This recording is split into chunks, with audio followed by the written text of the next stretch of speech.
Hey guys, Feuza Reis here participating in Tim King's 30-day vlog challenge. We've been talking about SEO for photographers and small businesses, and I wanted to start a little bit talking about how to create buzz for your business and about PR, which is something that I've worked on for myself and been quite successful in my opinion. Nothing crazy, nothing grandiose, but my efforts have paid off. So I have done a podcast and been interviewed by the Photo Biz Coach, which was awesome. And you should always check out their podcast, which they have really great info and guests and stuff. And also I've done a webinar on my own called How to Get Buzz for Your Small Business. And today I'm going to just share with you my story and why, I worked on this for myself and how did I get to know more about this. So there's my Twitter handle. So my story, I started my photography businesses in 2008. I had two small kids at home. They were really, really, really little. My husband didn't have a really steady job, and we had lost our home at the time, unfortunately, to short sale. And I really wanted to promote myself. I had this passion, I had this art. I had some clients I had been getting via a Brazilian social media site called Orchid, but I wasn't really happy with the kind of customers I was getting. And I wanted to promote myself. I wanted to get out there. And the first thing I did was sign up to Twitter and been on Twitter before even Facebook. And then I started learning a little bit more about Facebook. So, but with that though, I really dove into social media and PR because of one factor. It was free and it was something I could study and I could learn and I could do on my own, and I wouldn't need to depend on anyone else for at least smaller things and easier things.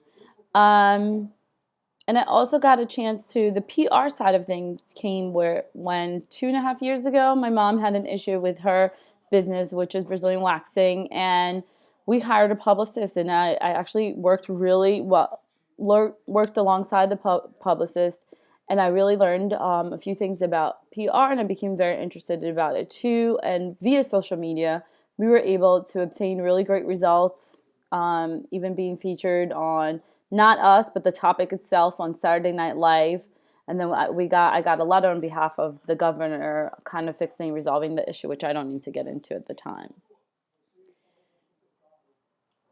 So the places I've been featured in, the most recent biggest accomplishment I have to say has been Town and Country. It's a national magazine. It's not a big story or anything, but a photo from a day after session I did. I've been featured on Rangefinder magazine, which was awesome accomplishment, where I actually give tips on social media. And then some blogs that I truly really love: the Brooklyn Bride, Emmeline Bride, Lovely Bride, a few other places, Soulful Engagements, Blueberry Weddings. I've been a guest on Ask Dane, Oceanside Bride, Wedding Stylish and Things, and a few more. So why? Why do we need PR? And I call it the PPE: perception, presence, and expansion. So first I want to talk about perception. So when you're featured on a national blog or a really well-known blog that's hard to get into if you're a photographer, it does create this perception that, you're successful or that you're moving on with your business. And perception is really important. Even in times where you might not be doing so well, I think it's important, and it's also important for your clients. It makes you really look good when a client sees you and sees that you've been published places. Does it make you or break you if you haven't? No, not at all. Just like sometimes, getting all these awards, like clients don't care about that. And sometimes clients won't care about that, but sometimes they will. It really depends on your brand.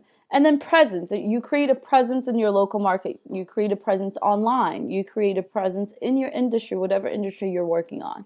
And with the perception and the presence, I believe then that gives you room for expansion. So you can expand your market, you can expand your network, and you can expand your client base. Now, there's kind of like a myth about PR, or you're going to be published and, oh my God, all of a sudden you're become rich or famous. PR does not bring you money per se. It really doesn't. So that's like kind of a big myth. I remember Zach and Jody Gray said they were featured in People magazine, and that's like a 3 million readership, and they didn't get one single call or lead from that. Is it cool to say you were featured in People magazine? Of course it is.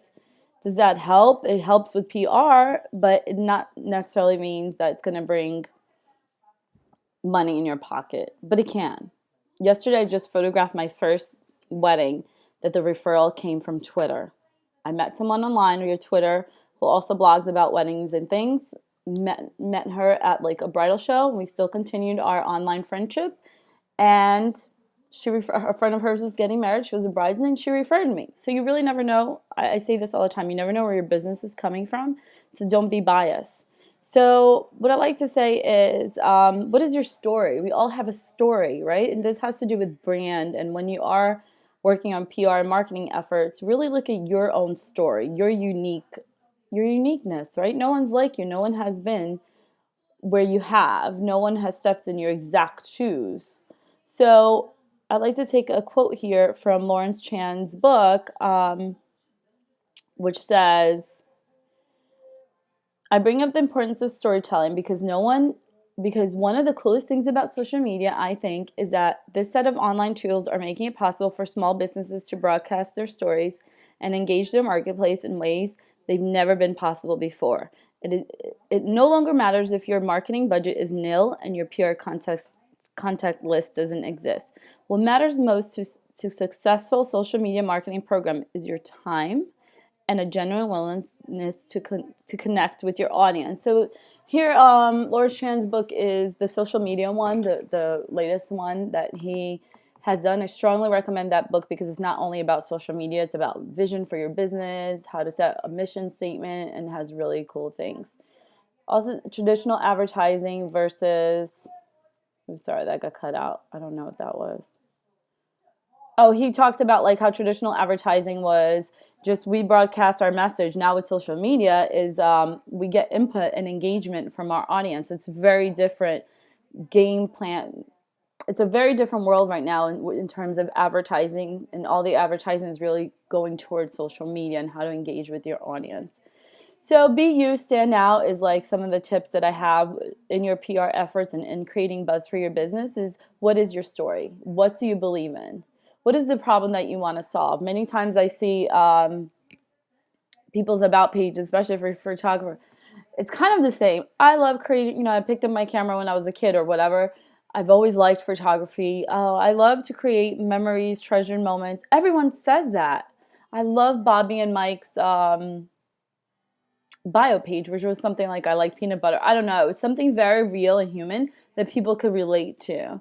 So how can you be different? You can be different with writing a unique about page, having a little video maybe of yourself.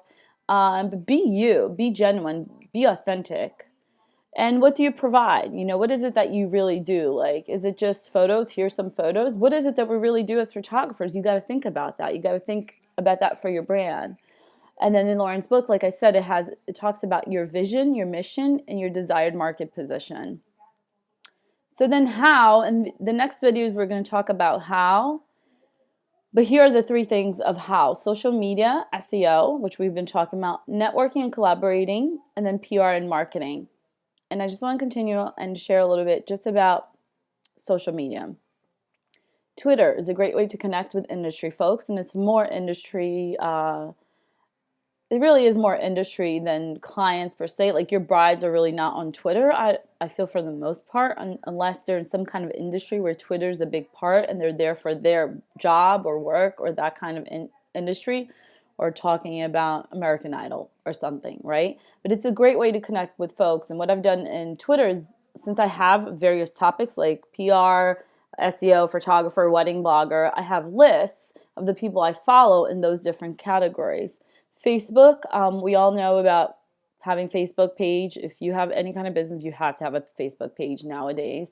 And I would look up some samples and examples on Social Examiner. They always have great articles about really standing out with your Facebook page.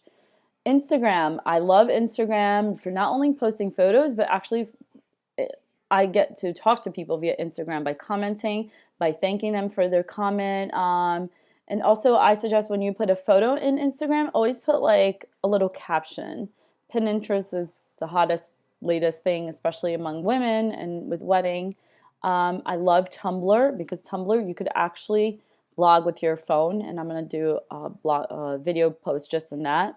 Blogging and SEO, which we've talked about. I've had vendors find me because of the images that we rename, that we've talked about renaming. I've had vendors find me and want to use the images in their newsletters or on their website. So that's a really cool thing that has happened. So always optimize everything, your YouTube channel, your Vimeo, your SmugMug, your website. Always keep on using those keywords we've talked about.